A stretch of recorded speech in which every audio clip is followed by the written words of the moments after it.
Doctora Mónica, muchas gracias por concedernos estas entrevistas. Vamos a hablar hoy día de un tema que tú has estado trabajando en el último tiempo, que son las ocupaciones colectivas. Queremos conocer cómo iniciaste en eso, queremos saber qué proyectos tienes y por qué has estado involucrada también en una temática que es tan contingente, al menos en el área de la terapia ocupacional en este momento. La primera pregunta que te voy a hacer es ¿cómo iniciaste esto de empezar a estudiar las ocupaciones colectivas? Bueno, hola Michelle, gracias por la invitación.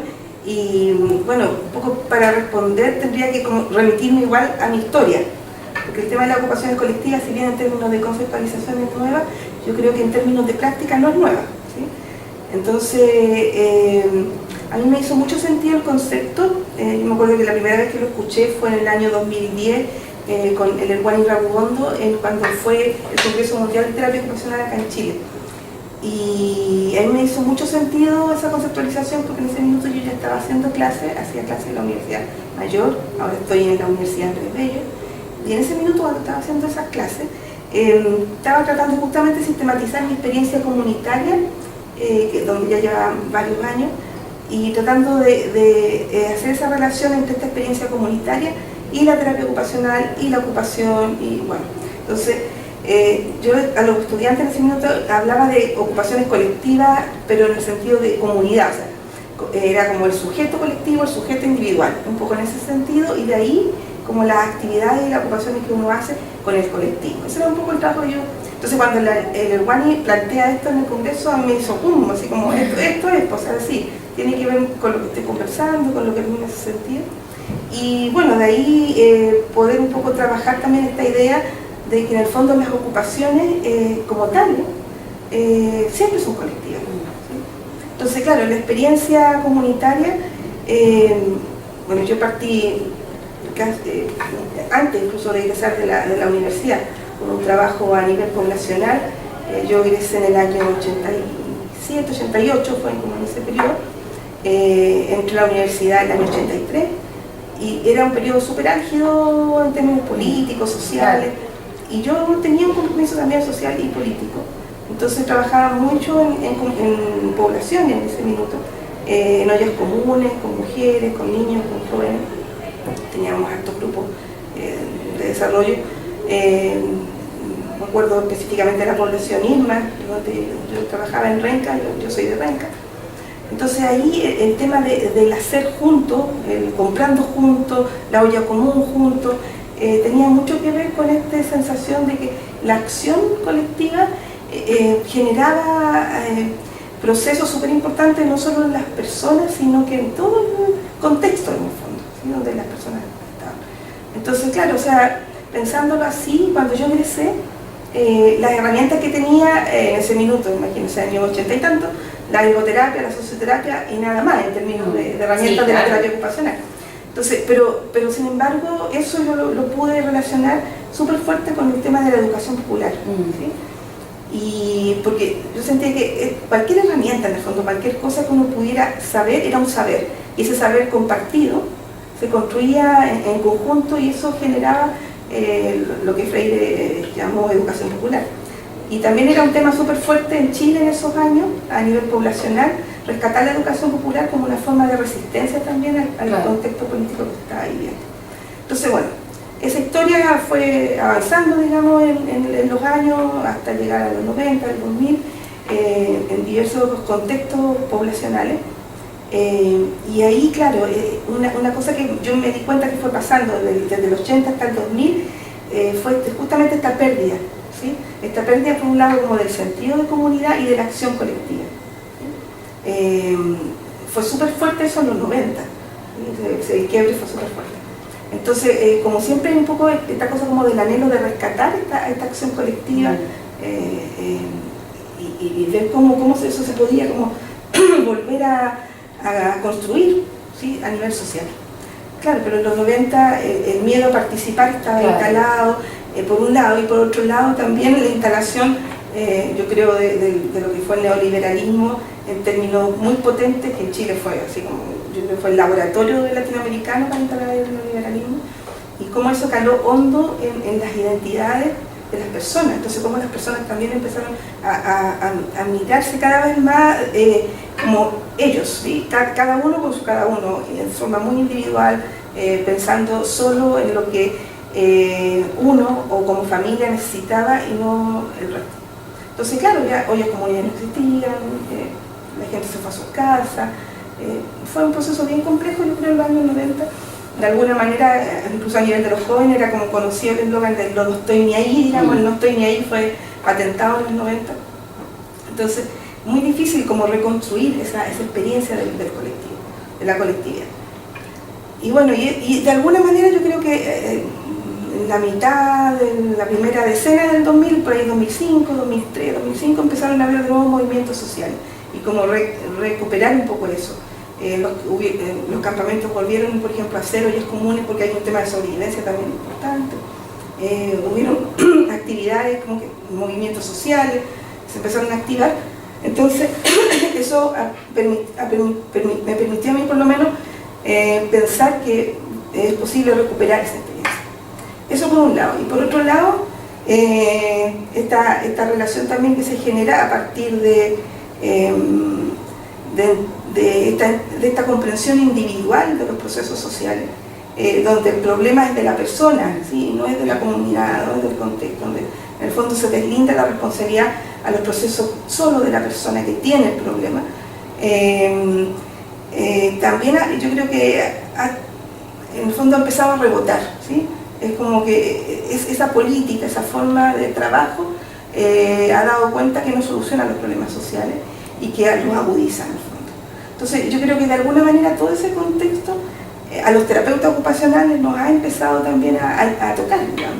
Muchos terapeutas que a partir del año 2000 han empezado a egresar con una formación más comunitaria y donde entonces este concepto de ocupación colectiva también le empieza a hacer sentido. Y no solamente sentido, porque puede ser, entre comillas, un concepto bonito, digamos, ideal, sino que porque también se hace necesario recuperar ese sentido de colectividad. Entonces, por ahí un poco el tema como de la motivación. Claro, parece como hoy una necesidad urgente también de recuperar ese sentido colectivo. Claro. Ahora tú tocaste el tema del neoliberalismo, Mónica, que se ha instalado efectivamente con mucha fuerza en nuestro país y que hoy igual se ve muy patente porque además el modelo, ¿cierto?, ha ido incorporando otras acciones en nuestra vida cotidiana. ¿Cómo los terapeutas ocupacionales podemos salir a trabajar las ocupaciones colectivas, el trabajo comunitario, en un contexto como el que nos encontramos, con un montón de individualismo, con un montón de competencia, de exitismo, que son propias del modelo neoliberal y son muy propias de las sociedades actuales? ¿Qué herramientas debemos tener o cómo nos enfrentamos, digamos, a un escenario como ese para trabajar las ocupaciones colectivas? Yo creo que de alguna manera el escenario nos empuja también. O sea, si bien es como tú dices, yo creo que la agudización de ese escenario hace que justamente se genere esta necesidad o esta búsqueda de lo que hemos perdido en el fondo como sociedad, ¿sí? Este tejido social deshilachado no puede resistir tanto tiempo deshilachado, porque desarmarse como humanidad no resiste también la posibilidad de que podamos seguir avanzando como seres humanos, como país, como nación, como mundo también. Yo creo que este proceso se está dando en muchos lugares del mundo, también en Latinoamérica, la necesidad de reencontrarnos en el fondo. Esta exageración, por decirlo de alguna manera, del yo, ¿sí? Instalado desde todas las lógicas de poder, de alguna manera también nos coloca muy solos, ¿sí? En una soledad tan grande. De alguna manera yo creo que así se responde las altas tasas de suicidio, las altas tasas de depresión, esta sensación de que estamos tan solos, ¿sí? La necesidad de los mismos jóvenes de buscar millones de amigos en espacios, en redes sociales, y al mismo tiempo sentirse tan vacíos, ¿sí? Y sentir que no tiene a quién decir lo que realmente siente, lo que realmente piensa, porque lo que se expone muchas veces en las redes sociales son más bien imágenes, apariencias, más bien dejar contento al otro, esta cosa del leak, así como tener más leak, claro. En el fondo que el otro le guste lo que yo hago. Entonces también la desconexión de nosotros implica una desconexión también de mí mismo, ¿sí? Entonces, claro, es la paradoja, pues, esta situación de estar tan centrado en el yo que me pierdo, ¿sí? Claro, Me pierdo a mí mismo porque no estoy conectado con el otro, porque en el fondo lo que me rescata de esta noción del mí mismo es estar con el otro. ¿Cómo sé quién soy yo si no estoy conectado con el otro? ¿Sí? Entonces, ¿cómo crezco si no crezco con otro también? Entonces, el reconocer, empezar a reconocer eso por un lado, y reconocer que es necesario, que hay una necesidad de reencuentro, de contar con los demás, de entender que lo que hago también es parte de lo que soy, y cómo eso entonces empieza a conjugar en algo más allá de suplir necesidades egoístas o individuales, ¿sí? Entonces, eso por un lado. Y por otro lado, creo también que esta misma condición, digamos, neoliberal, donde estamos todos involucrados, los terapeutas ocupacionales obviamente también, nos coloca también en posiciones muy complejas, pensando solo en la terapia ocupacional, por ejemplo, porque nosotros como terapeutas trabajamos en situaciones de vulnerabilidad, trabajamos en situaciones complejas, ¿sí? Entonces nos damos cuenta en la práctica que si estamos trabajando con personas en estas situaciones, las soluciones que se dan, por ejemplo, desde las políticas públicas que siguen esta lógica neoliberal, no están dando respuesta. Se generan, por ejemplo, esto mismo de las licitaciones, ¿no es cierto?, los proyectos que se licitan, sí. Por ejemplo, en Sename, ¿no es cierto?, bueno, que ha estado como mucho en la opinión pública últimamente el tema de las muertes que han sufrido en Sename. Bueno, eso es una cuestión de mucho tiempo, ahora aparece. Como muchas veces aparecen estos emergentes psicosociales, o sea, emerge una noticia, tras todo el mundo habla, ¿no? claro, y después se olvida, pero la condición permanece, ha permanecido y permanece. Entonces, claro, el terapeuta ocupacional se enfrenta a eso, y yo creo que a muchos les pasa esta sensación como de frustración, de no saber qué hacer. Y siempre hay dos caminos, o sea, por un lado me acoplo, me adapto y me institucionalizo y hago entonces lo que hay que hacer según lo que dice el protocolo y la política pública y las normas técnicas, o hago algo distinto, ¿sí? Y en eso de hacer algo distinto nos empezamos como a encontrar con estas ideas y no hacen sentido por eso, digamos. Entonces, yo creo que es tan fuerte lo que genera esta condición social, económica, cultural, que también nos empuja al lado contrario, digamos, como el efecto rebote en el fondo. Claro. No podemos, si en el fondo estamos mirando la vulnerabilidad y entendemos que en estas condiciones no es posible, estas condiciones estructurales, mejorar realmente esa situación, nos obliga a pensar en alternativas, en cosas distintas, en romper un poco con esa hegemonía. Y ahora, por ejemplo, nuestros colegas que están en el trabajo comunitario, que están en terreno haciendo trabajo comunitario, se enfrentan a estas situaciones, ¿cierto?, como a estas paradojas del ensimismamiento y el individualismo, y también, por otro lado, lo que mencionabas tú, ¿cierto?, esta aparente como compañía.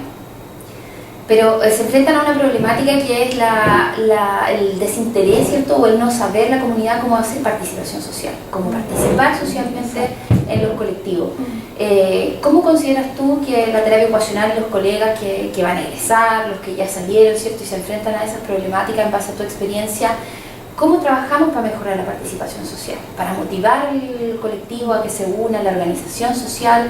¿Cómo lo hacemos? Porque estamos luchando todo el rato con el modelo, ¿cierto?, que nos han impuesto, que hemos nacido en un modelo, ¿cierto?, con estas características. ¿Cómo lo hacemos? Porque es uno de los inconvenientes que se encuentran en la práctica más importantes. Sí, yo creo que ahí hay una cosa primaria, dos cosas primarias, yo creo. Una es que cuando uno quiere impulsar procesos de participación es importante haber tenido la experiencia, o tener la experiencia de participación. O sea, es muy difícil que un terapeuta ocupacional o cualquier profesional o cualquier persona impulse participación si no participa. Primera cuestión, digamos. Entonces, la necesidad de una práctica. Segundo, el interpelarse y preguntarse de qué participación estamos hablando y qué tipo de participación queremos. Porque cuando uno habla de participación, puede hablar de distintas formas de participación, o distintos tipos de participación. Para algún dispositivo, para algún X persona, digamos, puede ser participación solamente que la gente asista. ¿Asistió al taller? Participó. Claro. vino y dijo 2 palabras, participó. ¿Sí? Entonces, ¿qué es participar? ¿Sí? ¿Cómo la gente se involucra? Y entender también que no es un proceso que surge porque yo vengo y le digo a la gente, oiga, vamos a hacer un grupo, tienen que venir.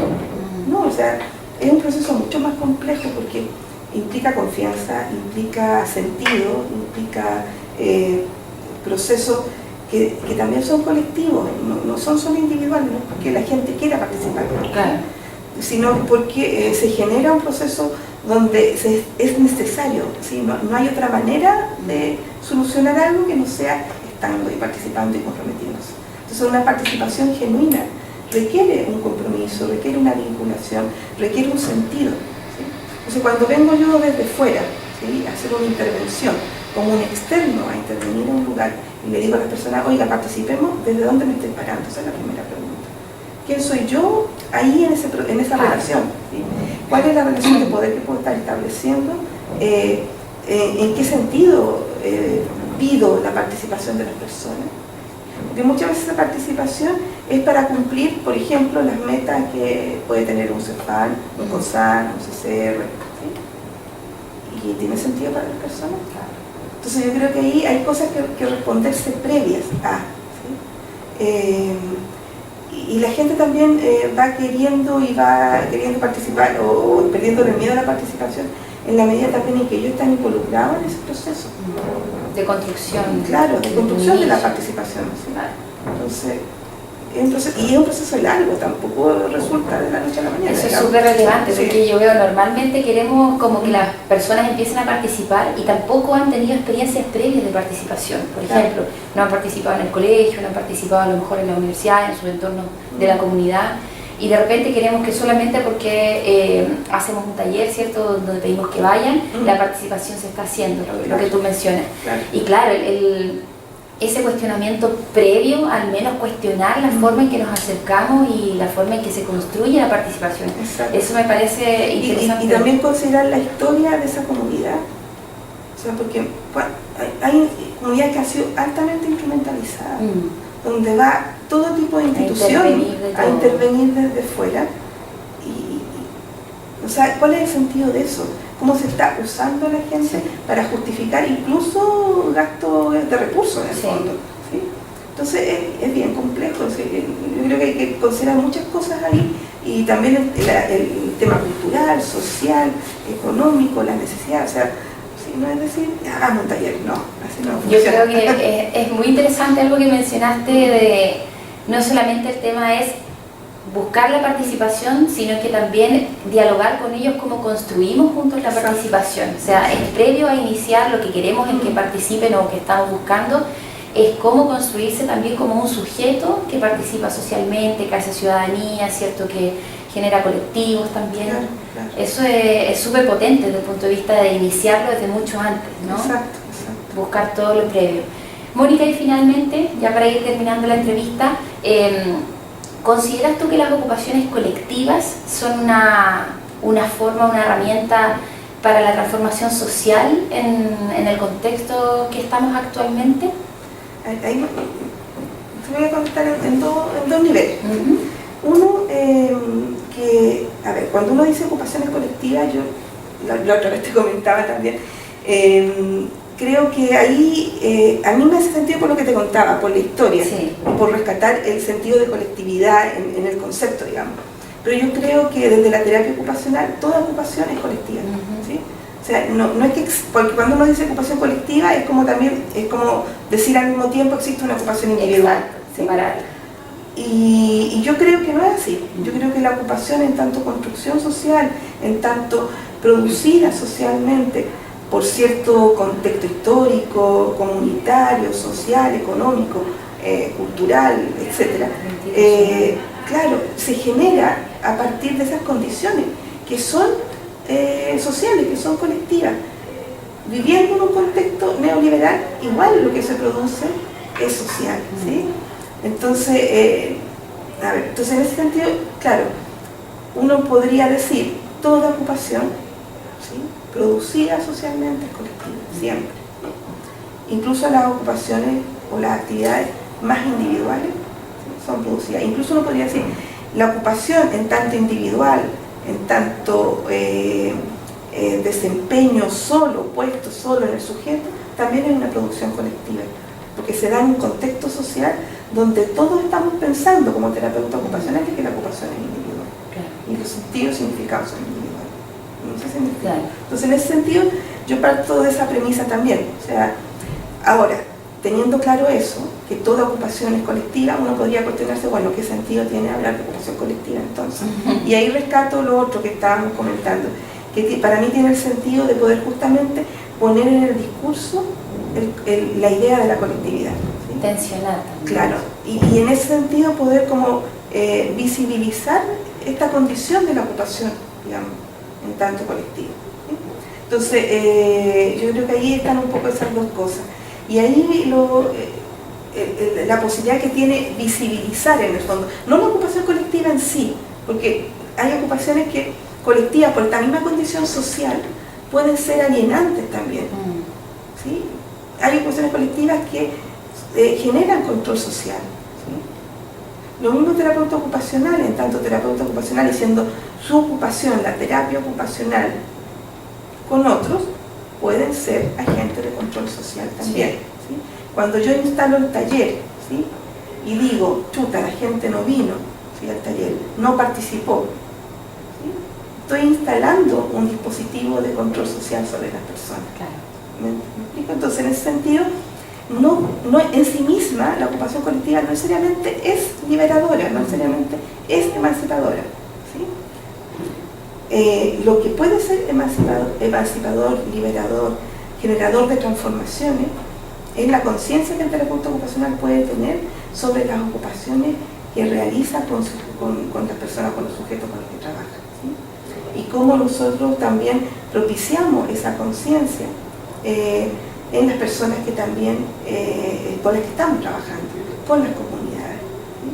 Entonces ahí el trabajo de liberación y de transformación social pasa por ser muy conscientes de lo que estamos haciendo, de lo que estamos provocando, produciendo con las personas en nuestro trabajo, en nuestras intervenciones, y solo desde ahí uno podría pensar en la posibilidad de transformación, pero no por sí misma, ¿no? Sí. Sino que es la acción del terapeuta, es la posición en la que el terapeuta se coloca en el proceso de intervención, y es la posición también situada que el sujeto también va teniendo en este mismo proceso de participación o de intervención. ¿Sí? Entonces, claro, la transformación social también pasa por yo como sujeto activo de ese proceso, también cómo me voy transformando y cómo voy tomando conciencia de mis condiciones y tomando decisiones, si me quedo en esa condición o genero otra cosa. Como crear una autovigilancia también de lo que yo hago como TO, de lo que yo estoy haciendo también como claro, ciudadano, ¿cierto? Claro. Participante. Y asumiendo que es lo que yo hago en tanto ocupación, en todo mi ámbito, porque yo no puedo decir, ahora soy terapeuta ocupacional y ahora soy Mónica, ¿sí? Siempre soy, claro, ¿sí? Y estoy siendo todo el rato en todas las cosas que hago, en mi casa, con mi vecino, en mi trabajo, con los estudiantes. ¿Sí? Entonces, esa conciencia tiene que ver sobre mí en tanto sujeto también, ¿sí? Y el sujeto producido en una condición determinada, donde todo el rato uno está siendo tensionado hacia el individualismo, hacia las condiciones, hacia solamente como cumplir con este deseo capitalista de tener más, de ser más, ¿sí? Entonces uno permanentemente, si uno está autovigilante, como dices tú, luchando en el fondo contra eso y estando muy alerta a poder generar otros procesos distintos, digamos. Resistiendo y al mismo tiempo queriendo transformar, claro, ¿no? Exacto. Entonces, claro, ahí tomando un poco lo que tú dices, a lo mejor el concepto de ecuación colectiva nos ayuda un poco a resistir, ¿sí? Pero en sí mismo no es transformador. Sí. ¿Sí?